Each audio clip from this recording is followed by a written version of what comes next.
I'm going to call the meeting to order.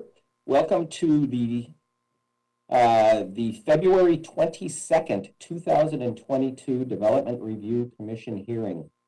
The Development Review Commission is created to hold public meetings and hearings to provide analysis and recommendations to the City Council regarding general land use policies and applications, where the Commission has recommendatory power, and to render final decisions on specified applications where the Commission has final decision-making power, including, but not limited to, all aspects of a proposed and future development.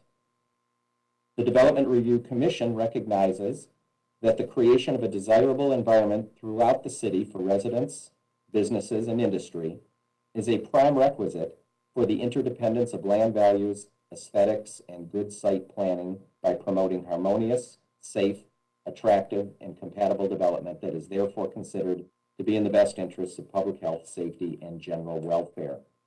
Any person aggrieved by a final decision of the Development Review Commission may file an appeal to the City Council within 14 calendar days after the Development Review Commission has rendered its decision.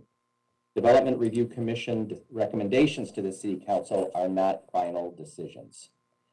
I'm going to do a roll call here of who's in attendance for tonight's meeting.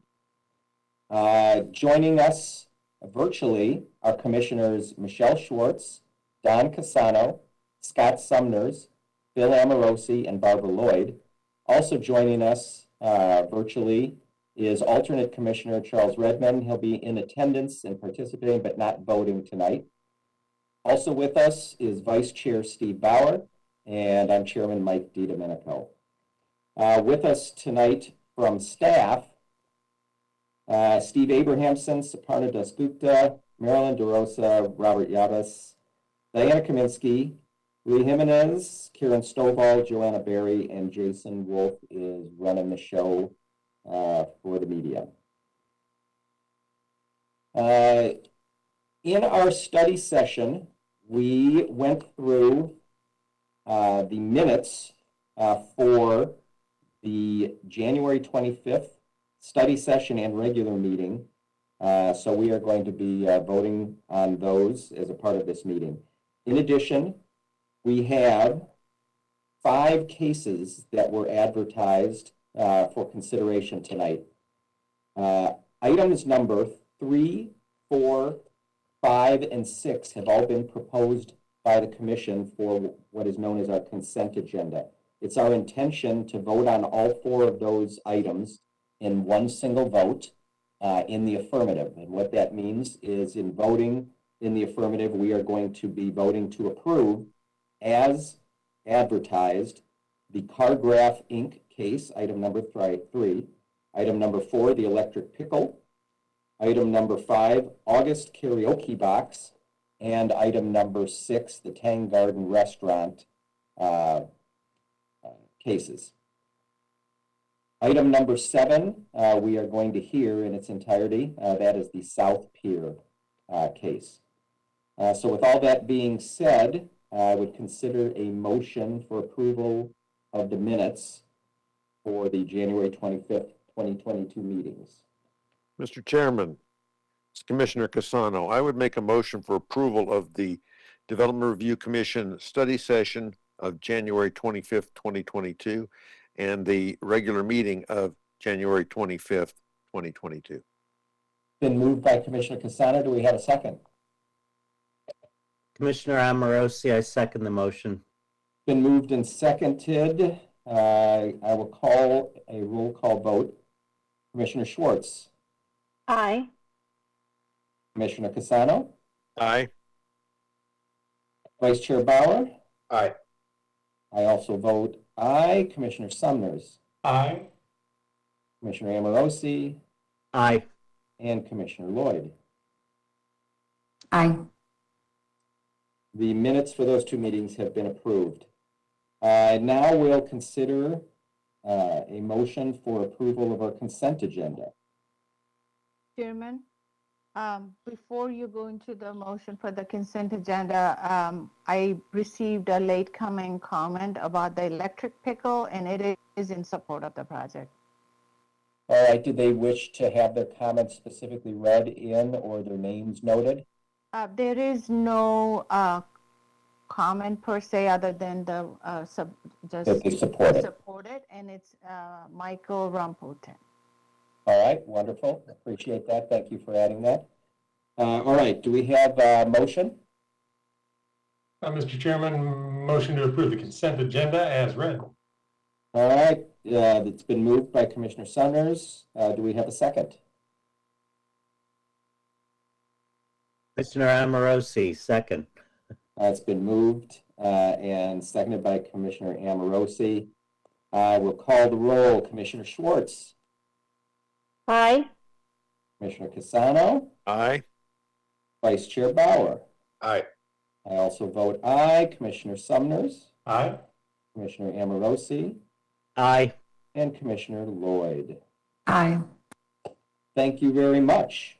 That brings us to our final advertised item. Again, this is item number 7 on our agenda.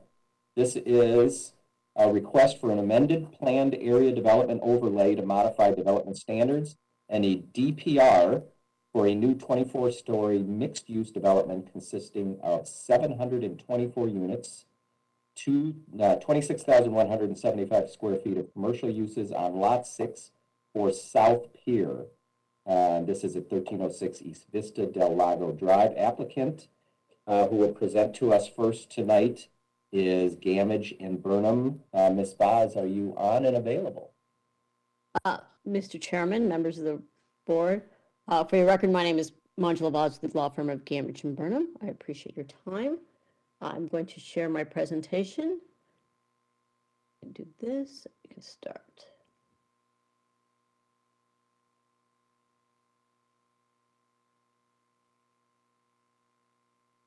Okay, can you see this presentation? Yes, we can. Okay, thank you, Mr. Chairman. As I mentioned, my name is Manjula Vaz. I'm here on behalf of South Pier, Tempe Town Lake. With me are a variety of people, which we will introduce ourselves, but as we go, we will certainly have George Malera from Nelson Partners, who is our architect, talk through this presentation as we get to the architectural portion of it. As we've talked about in the past, and I think all of you know, this is the lots related to the overall site of South Pier at Tempe Town Lake. The entire kind of what was the original Pier 202 project consists of 9 lots. In red, you will see 7 lots that are outlined that we will talk about presumably over the years. And tonight we are here to talk about what we call the Phase 1 site, also referred to as Lot 6, and that is outlined in blue. Again, just to show you all of the 9 lots, part of this project, you can see lots 4, 2, 1, 9, 7, 8, 6. Lot 3 is not a part, lot 5 is not a part, and we'll talk a little bit more about that as we go forward. And I'll talk about a little bit about this. Actually, let me go back to this for a second. In 2007-ish, early 2000s, the city originally entitled this entire project as Pier 202. And at that time, there were 9 lots entitled. And this project was both entitled for a little over 3 million square feet and platted and developed. The infrastructure was put in, the roads were put in, and these lots were developed. So as we move forward, the lots have been set, the infrastructure has been set, and we've tried to, as we'll see in Lot 6, improve on the original entitlement, but certainly keeping within the original vision that was set out by the council at that time and has been kind of set out through the vision of the town lake. And this is, speaking of that, this is a picture of, if you've driven by down Rio Salado, you can see this is actually from the lake. You can see that originally they were thinking of having underground parking. So you certainly see the lots that are laid out, and you can see the large holes that were designed for the underground parking, just to show you kind of what it looks like. This is a surrounding uses map that I think we're all familiar, but exactly on the south side of the lake, just adjacent to north of Rio Salado in the town lake. So as I mentioned, in 2002, Pier 202 was approved, or 2007, sorry, Pier 202 was approved for over 3.6 million square feet of building. At the time, there was 9 towers. They ranged in height from 187 feet to 310, with multiple lots. We have 27 gross acres.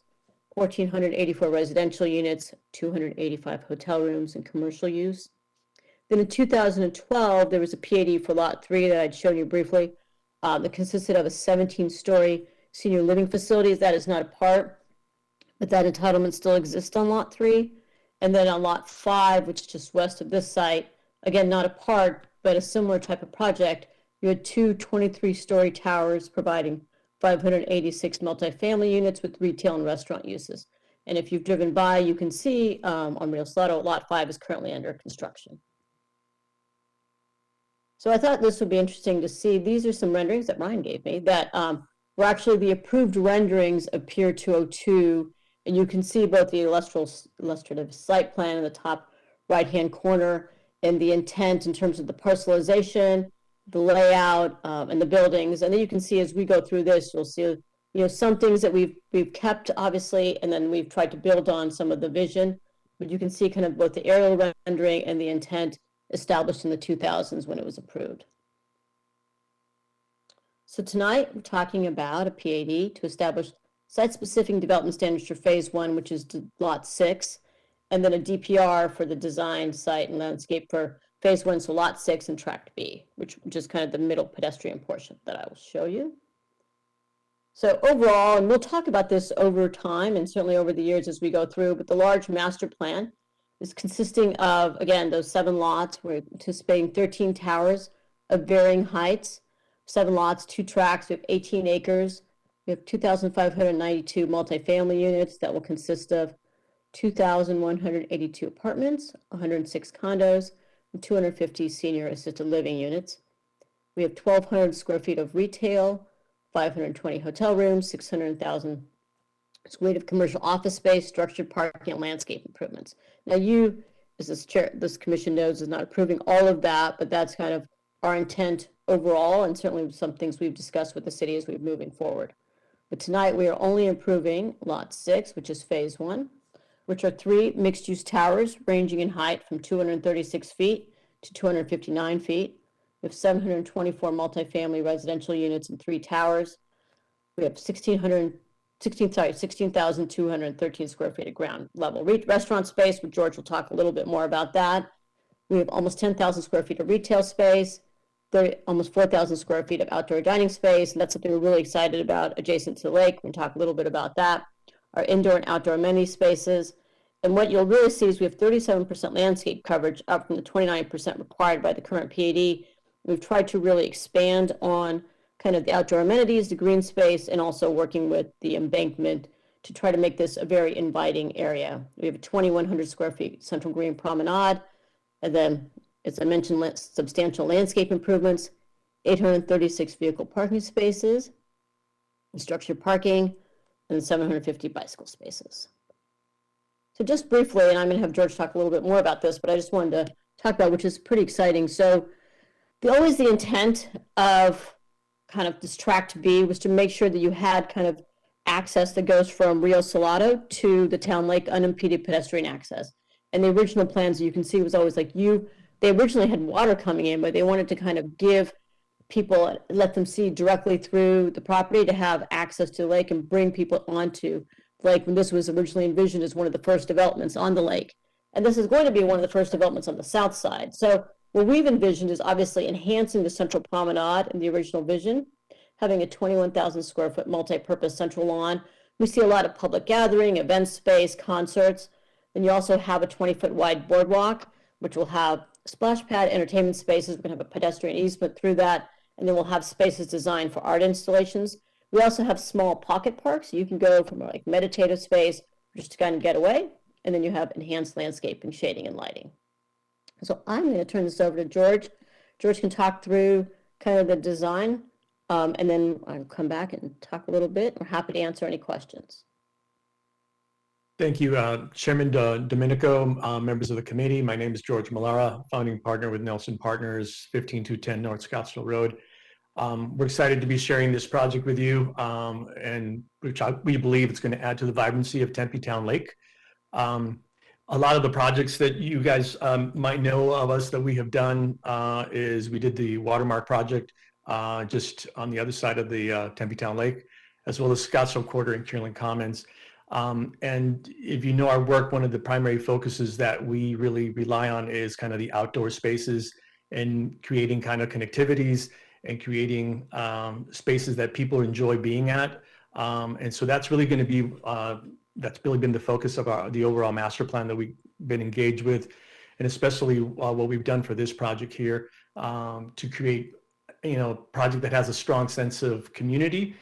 We believe that adding these F&B venues as anchors will create a certain level of vibrancy along the Tempe Town Lake that hasn't really been done before, but we feel very strongly that that's going to really animate this side of the lake. And the other part of it is that we want to create kind of a sustainable and connected urban core that's going to have wellness at the heart of it, focusing on outdoor living, connecting to trails and various outdoor spaces for guests and residents. So our phase one, which you're seeing here as part of the overall master plan, one of the things that we focused on was breaking the buildings up and creating more permeability with the building. So we have 3 towers.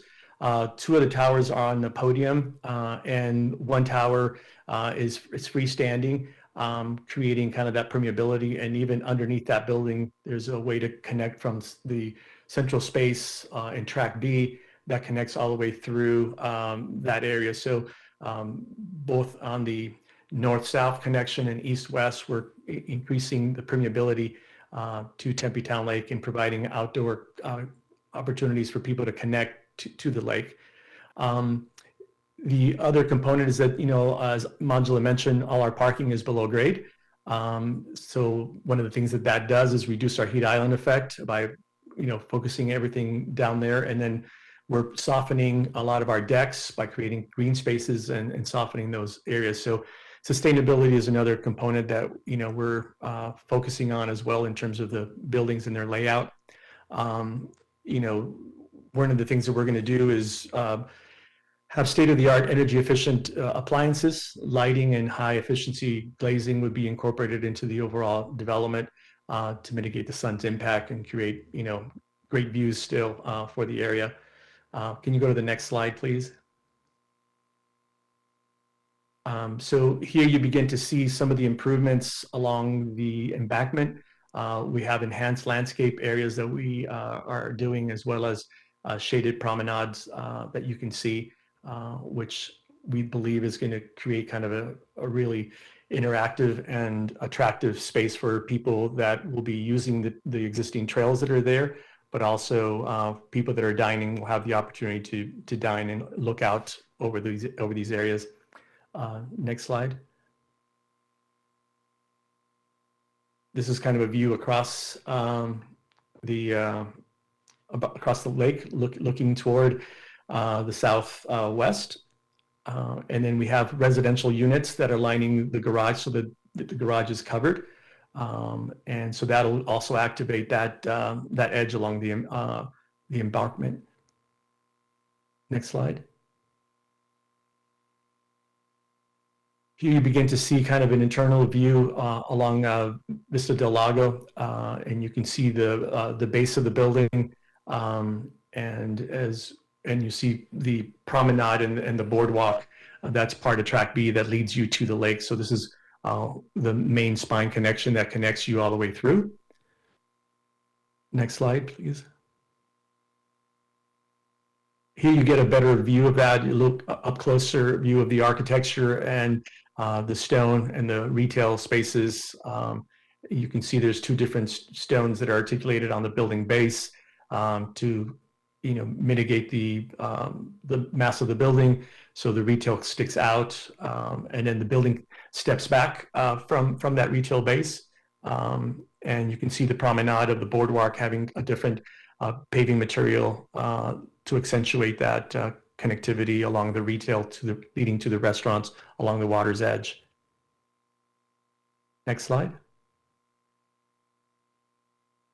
Here you see a view now looking back from the other side from the lake, looking back down that promenade that we were discussing along track B, where you see the shaded structures. You see kind of the lookout areas and the restaurants kind of wrapping that ground level, and the landscape and the enhanced landscape along the embankment area. Next slide, please.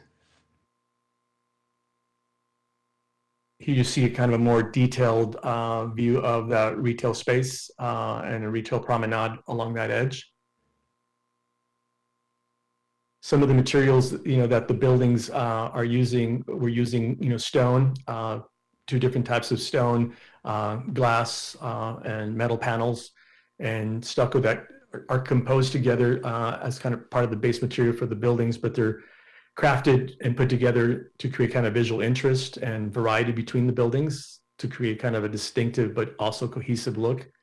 And while the buildings offer kind of a distinctive look, the focus is really on the public realm and where people will connect. So this connectivity portion, this view that you're seeing here is kind of that other portion between the podium and the retail building. So that's the additional breakup of the mass of the building. So instead of creating one large podium, we broke it down so that you have both vehicular kind of drop-off area, but also pedestrian connectivity that goes back toward the water and toward the lake. Next slide, please.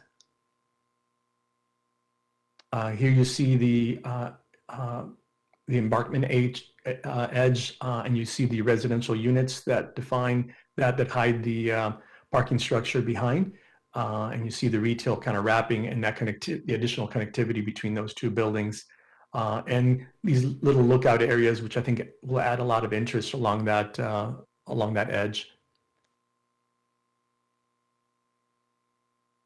And then I'm gonna take it, sorry, George, take it over for you for a second. And so then this is just to give you a sense of like overall development. And then as we move forward, and some people have asked, so our next, I think we talked about the study session.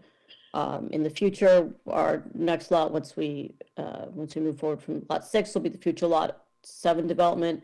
And then we will also be coming back at a future date. We're still working through this bridge, the pedestrian bridge, but you can kind of see, just to give you a sense of where the future Ferris wheel and new deck will be, along with kind of the pier that we talk about, and we'll be contributing with the city, and then the city's future Tempe City Bridge that will connect the South Shore to the North Shore. So with that, that is our presentation, and we are happy to answer any questions. Thank you very much. Quick question. Roughly 16,000 plus square feet of what's shown as restaurant space at grade or on ground level for the 3 buildings.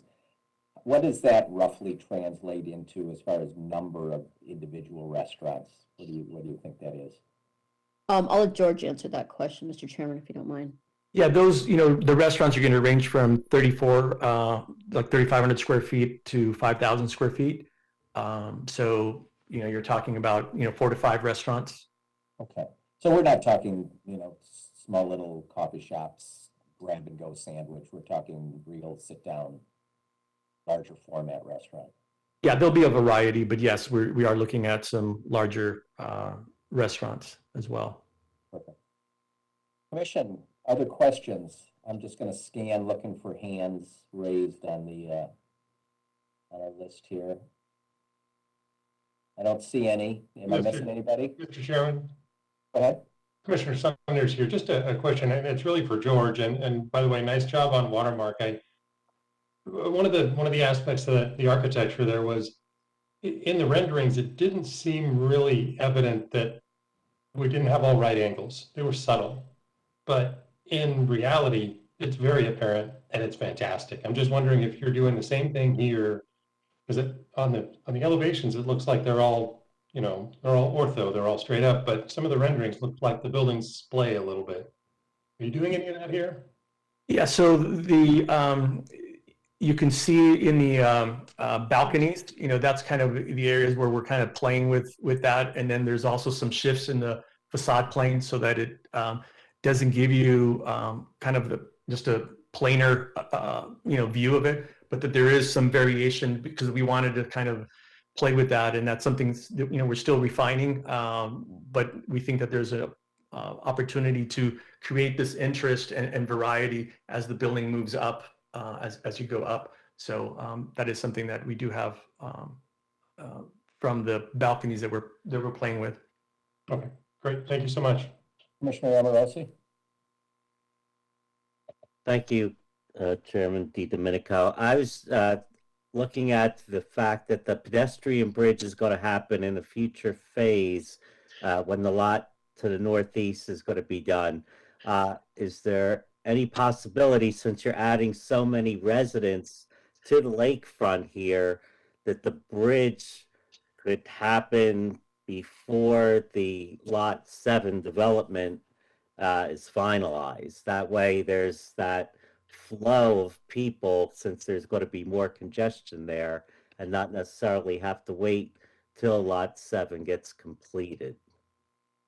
Yeah, Mr. Chairman, Commissioner Amorosi, yes, well, we're working with the city, so some of it depends on the city and the city's CIP, as we're going to do a portion of the bridge and the city is doing the rest. But I think we would anticipate, maybe I misspoke, I don't anticipate that you won't see this bridge done until the end of Lot 7. I was just saying these are our next couple of things coming. So you may very well see this bridge happen, when we get Lot 7 start getting entitled, or it may happen before Lot 7. But I was just trying to say, like, our next step, we have 6, we're going to 7, and we're going to be a bridge. I would anticipate that you may see our portion of the Ferris wheel, the new deck, probably sooner than we get to Lot 7.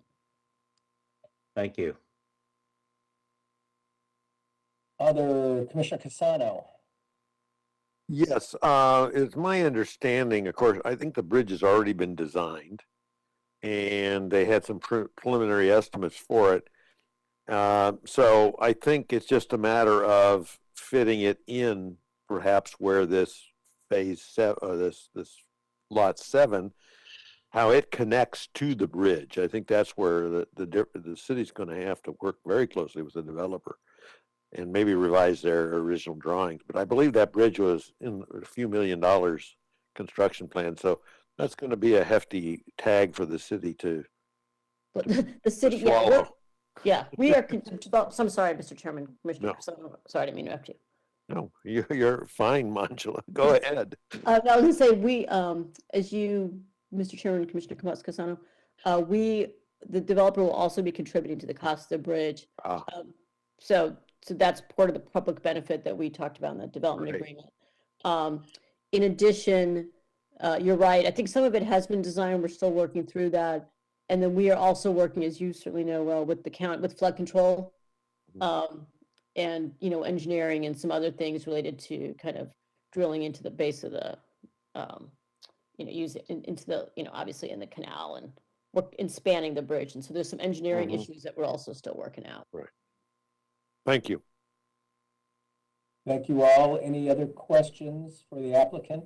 I don't see any. So thank you, Manjula. We'll now move into city presentation. Diana, if you'd like to add anything you feel necessary. Nope, I'll wait for the presentation. I think Jason's probably loading that. Yeah. Okay. Thank you. This is the first slide. No, I think, go back. There we go. Okay, this is just the overview of what Manjula went over with the number of units and the square footage of commercial and which lot it's located on. For lot 6, go ahead to the next slide. This chart is an overview of the existing entitlements on each of the other lots, inclusive of lot 3 and 5, which are separate from this overall PAD, but included, so you have a comparison of the different uses that were originally entitled. Next slide.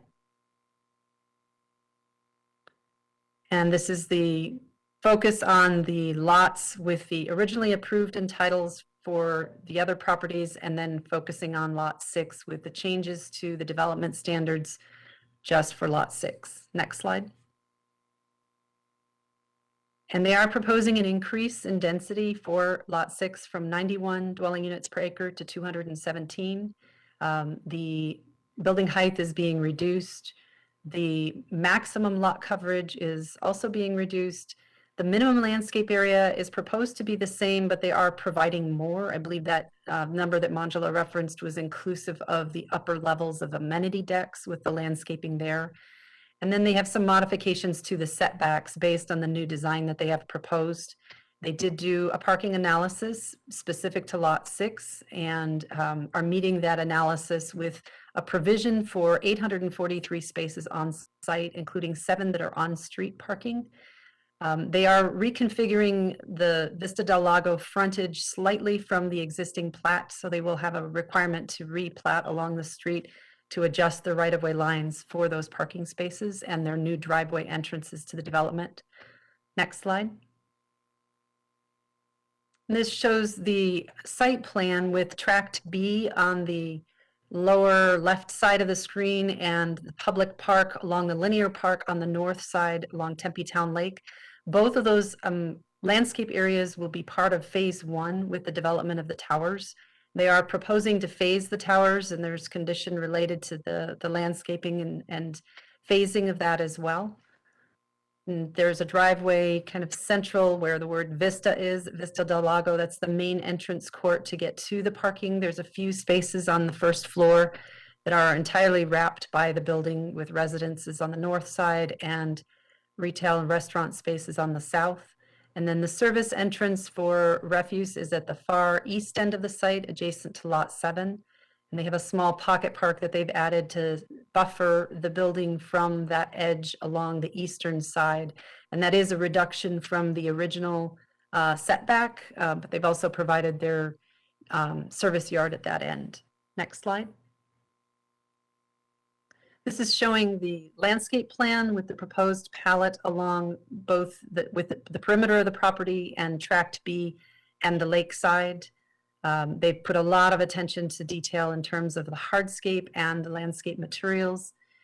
We're still working through the details with our Parks Department and Flood Control District as it relates to what's happening in the linear park itself, but this will be a significant enhancement from any of the other developments that we've seen in the past in this area. Next slide, please. And the amenity decks also have landscape. This would be more privatized space for the residents.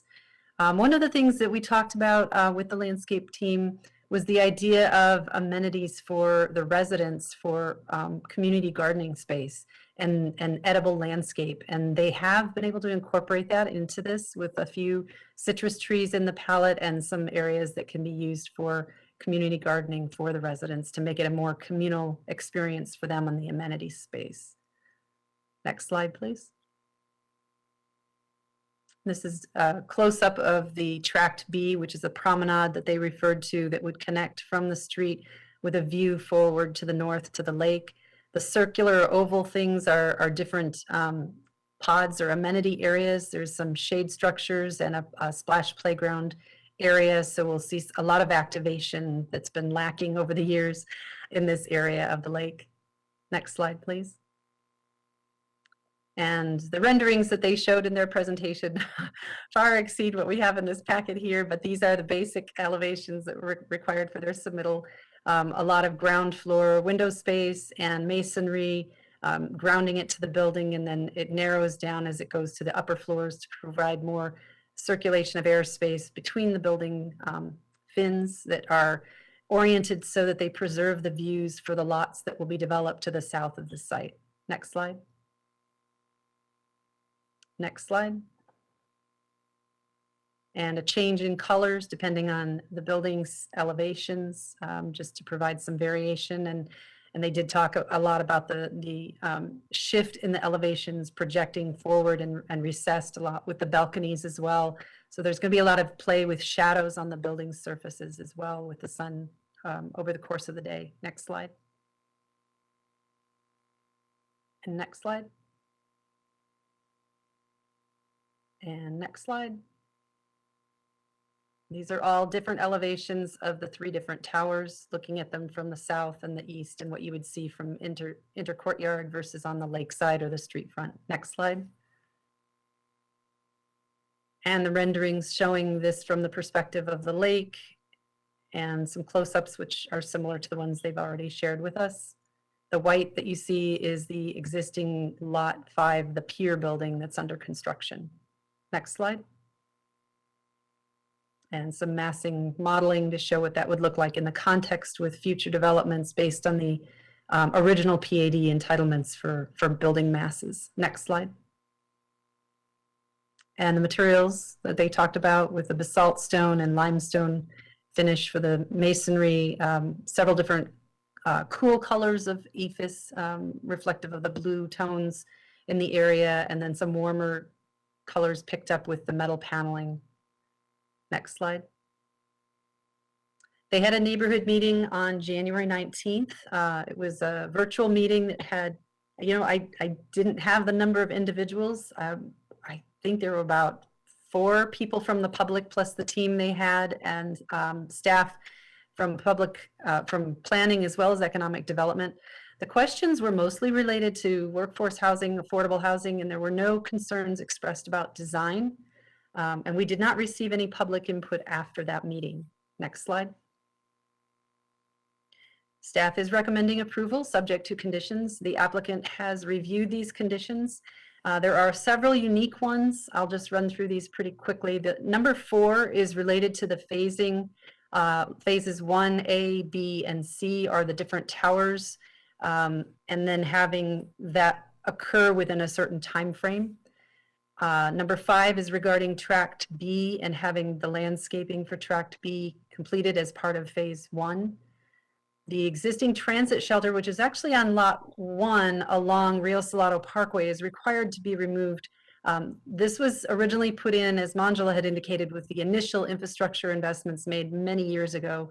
That transit shelter does not meet current standards today. So even though we will have a transit stop enabling people in Lot 6 to use transit, we don't want to have the outdated transit shelter there, so that will be removed as part of this development and then replaced down the road with a new shelter.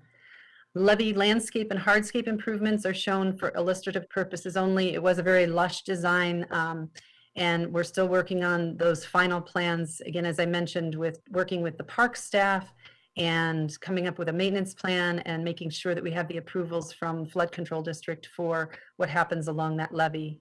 So that's the conditions 7 and 8. Next slide. And number 9 is related to that as well. The just confirming the approval. I know the applicant has been working closely with Maricopa County Flood Control District and the Army Corps of Engineers, but we want to just get final confirmation on that regarding the landscape. Number 10 is related to the existing streetlights that need to be upgraded to LED fixtures. And I believe the wiring may actually have been done recently by Public Works, but if not, that will have to be done as part of the development. Number 11 is related to protecting the existing path and lighting along the lake itself. Next slide. They will be making enhancements to that and some improvements in areas that have been damaged previously. And number 12 is related to the parking. Lot 6 is self-parked. It does not rely on any of the other lots to park. So on day 1 of opening of all 3 towers, they will have parking with a management plan. And these conditions are related to how that parking analysis will work. It's kind of outlining the parking management requirements that we have in the city center district, but because this isn't in the city center district, we are requiring them to have a management plan that follows the similar format for if it were in the city center district. Next slide. And more of the same, a lot of this is coming straight out of the code section related to city center. The future phases with off-site parking will have to have the parking analysis updated and making sure that each phase of the parking analysis and parking management plan is updated with each new development. And that's the end of the presentation. I'll be happy to entertain any questions. Diana, thank you. Couple of questions. The transit stop that you talked about having it removed as a part of Phase 1, the transit stop that's adjacent to Lot 1. Why would we not require them to replace the transit stop with the current version of what we want there, as opposed to just removing it entirely? Because there will be changes that are coming on Rio Salado Parkway in Dorsey, and those changes haven't been finalized, inclusive of transit easement, right-of-way dedication for future streetcar, possible realignment of Dorsey Road, and that particular location of the transit stop may shift one way or the other. So it's really too early to, we will have a stop, you know, for the bus, but we don't want to put in any additional infrastructure and then have to relocate it or move it later. Makes perfect sense. Get it? Has the applicant requested to have building-mounted signage, prominent signage at the top of any of the 3 towers, either that would identify the project or any of the tenants in the retail component? No, the signage is typically handled separately, although I did question why the screening elements on the top of the towers seemed excessively tall. But it's still within the range of their original approved building height. They will be submitting a separate sign package for us to evaluate. All right, so it hasn't come up yet, although some of the drawings that I saw today looked as though there might have been some graphics or lettering at the top of those screen walls. So, all right, very good. And your understanding is that the applicant is in agreement with the conditions of approval as advertised? Yes. I'll ask them also, but you don't. Okay. No issues. All right. Other, Commissioner Lloyd. Thank you, Chair. So I know we're focused tonight on Lot 6, but can you just talk about the general overall density of this planned area and how that affects, you know, there's a traffic study in the report just for this phase of the development, but what other studies have been done about the overall impacts of the density in this area and how the traffic will be handled? I did not read the traffic study, so I'll start with that disclaimer, but we had to look at what was originally entitled and what they're proposing in the larger picture of the other lots that have entitlements. And as those future phases come on, the traffic analysis will be updated based on the current conditions at that time. So for instance, if 4 years from now, we have traffic data for Rio Salado Parkway and Vista del Lago, that will inform us for Lot 7 and the future phases as they come in, and adjustments will be made as necessary based on that analysis. For the density, we didn't do a separate density analysis. Chairman and Commissioner Lloyd, if you wish to get a little bit more information, I think the applicant's traffic engineer is also on this meeting. Just so you know. Yeah, I mean, would they be able to speak to the overall scope of the phase development and how that impacts, or are we really only bound by the study for Lot 6? Mr. Chairman, if you don't mind, and Commissioner Lloyd, so we have Don Cartier, who's here. And as you know, Don has done the traffic for all of Tempe. So Don is certainly doing traffic for his, and I can have Don talk about it, but we did just Lot 6. But to your question, Don obviously has the numbers for what's happening on the south side and certainly what's going on with Novus, as we all are involved, and what has been going on. Don did the traffic for Marina Heights and what's been going on in rural and what's coming in from the west side of Rio Salado. So she certainly has, has numbers to calculate all of that, even though we're talking about Lot 6 today. And we've talked to the city, and obviously not the first person to have this comment about what is the traffic of the future. And as we talked through with the transportation department, there's also, streetcar coming in, which is why we talked about, why we're going to city center and some of the other multimodal that you just had the mobility hub presentation, how that all impacts what's happening on Rio Salado. So I can have Don talk about it, but to Diana's point, what we're planning for now, I think is going to change dramatically, in the next couple of years as we come back. And we're trying to just keep incorporating all of that traffic data. And luckily, we know Don has all that traffic data, so we have a good sense of what's happening north-south on Rio Salado and on rural. And hopefully, Dorsey will be also one day going north-south to add another arterial through. So those are my comments, but I'm certainly happy. Don can talk. I don't know, Don, are you? Yeah, hi there. I am on. There you go. Here's Don. I am here. Sorry, I was trying to turn my camera on, but that is just not happening. So, but totally not necessary. We have been working with the city of Tempe, as Manjul had mentioned, for a very long time, and had the pleasure of working on a model for the entire downtown core. This area was included all the way out into the 101. And that's the information we're using to inform a lot of the long-term decision making. If you were involved at all or remember seeing an exhibit up that talked about improvements, regional related improvements for all of the city, because the city is just redeveloping, the downtown core is redeveloping. These outer lots are currently vacant, but we also have a lot of redevelopment happening that's driving the traffic up. What we have in that study is that we, on Rio Salado Parkway East-West, need to either add streetcar or look at more lanes. And the city, the longstanding policy has been to defer to the transit. So we don't see any real issues coming on Rio Salado in the short term. We are looking at a much longer term build out with the rest of it, including Novus. All of the Novus master studies are based on a 2040 horizon year. And so when I got on today, or I was on early, and heard the discussion happening today about this whole idea of transportation demand management, and Tempe's really on the forefront of trying to get people out of their cars and into transit, that's exciting to me. That actually starts to change the outcome of the work that we did earlier. We were looking at what happens if 10% of the people get out of their cars. But with the policies Tempe's currently putting in place, that percentage of people will largely be higher than the 10% we had originally assumed, and where streetcar and these other transit multimodal facilities with more frequency will do the heavy lifting.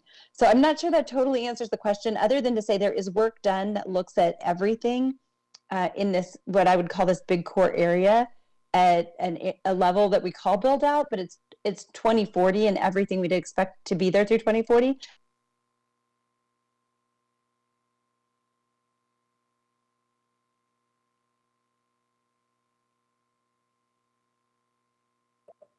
I think we lost Dawn. I think we might have lost Don, but hopefully that answers a portion of the I'm question. back. Oh, yeah, No. sorry. I don't know if I dropped off at some point. Yeah, There there you go. you go. Dawn, you did. Oh, Okay. sorry. Yeah, sorry about that. I was just, I think just to kind of as a closing, a lot of the infrastructure, long-term infrastructure and thoughts around this are really being informed by that modeling we did.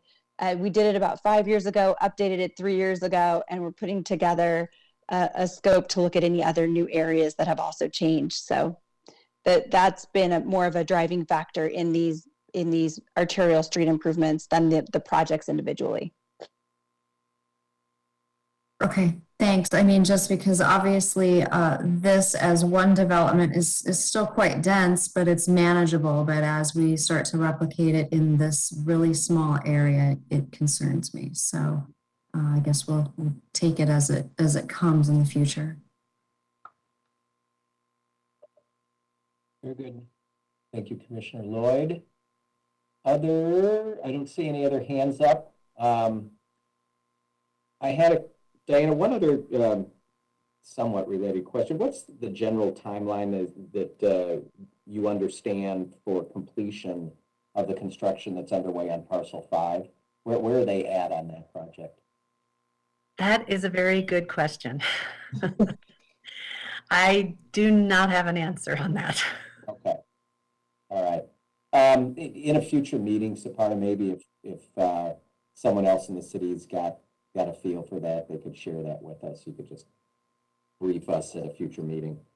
All right. Well, I do not see any other questions for staff at the moment. So I will bring it back to the applicant. Manjula, do you have anything else you'd like to add, or any other things that you'd like to respond to?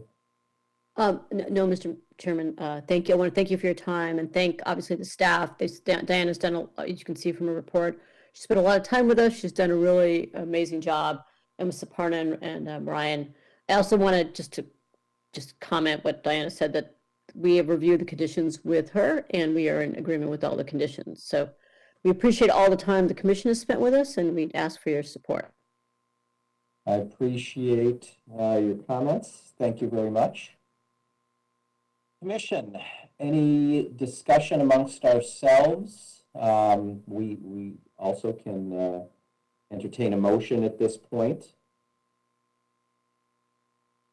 Oh, just before we get into that, just to bring this up for the record, in our study session, I asked staff if we had received any late comments or concerns from the public or any requests through our virtual meeting process to be heard tonight, and we did not at this point have any other members of the public who wish to be heard or recognized on this case. So there will be no public comment portion for this hearing.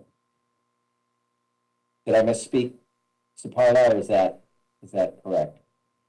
You are correct, Chairman. There was no request for comment from the. Perfect. Thank you very much. Okay, Commission. Anybody want to be heard on this? Make any comments or motions? Mr. Chairman, Commissioner Sumner's here.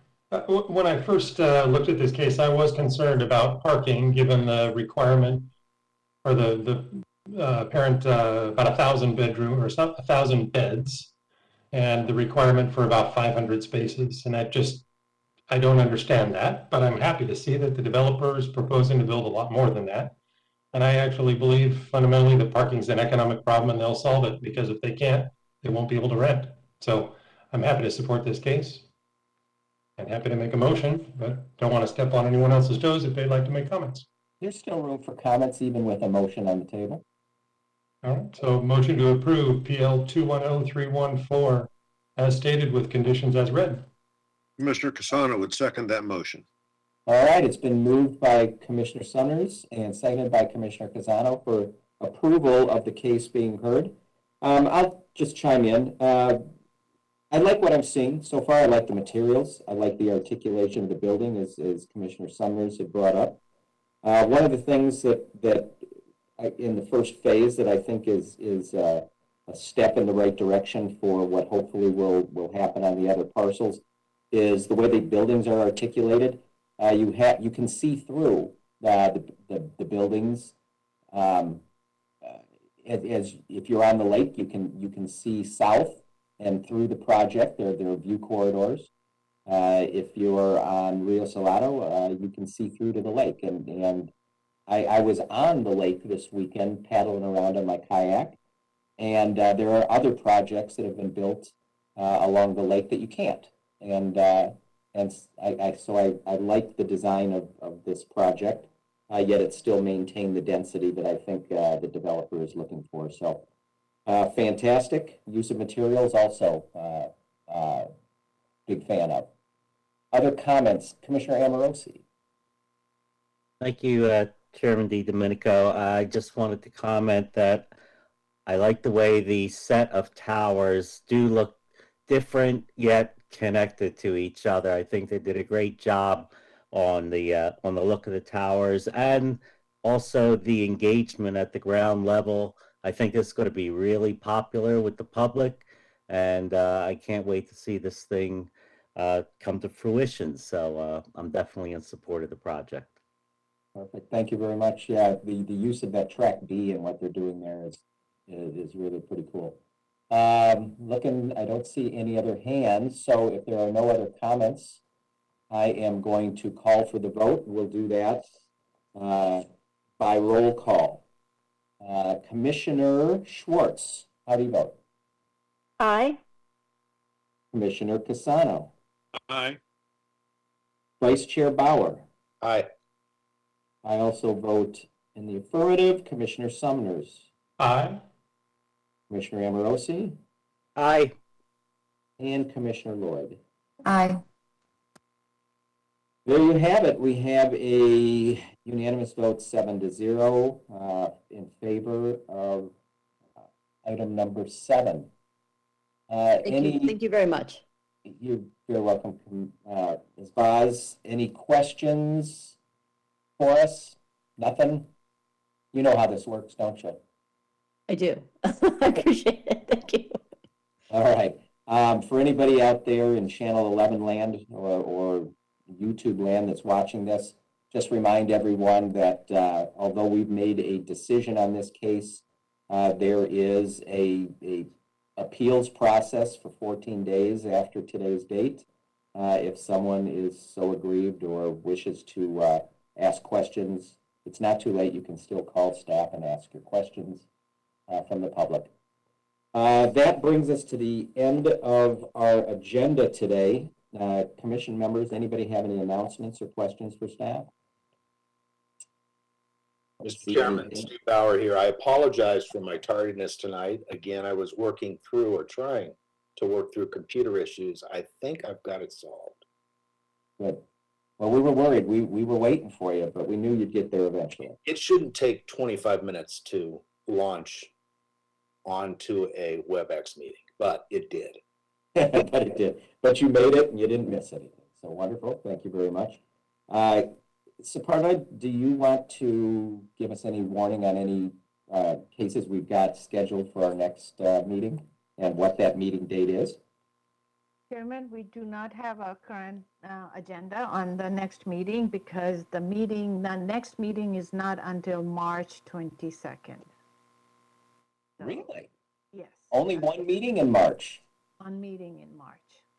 Commissioners, what are we going to do with that extra free time? I'm going to take up a hobby, maybe karaoke singing. All right. Thank you, everyone. Our meeting is adjourned. Thank you. Thanks, everybody.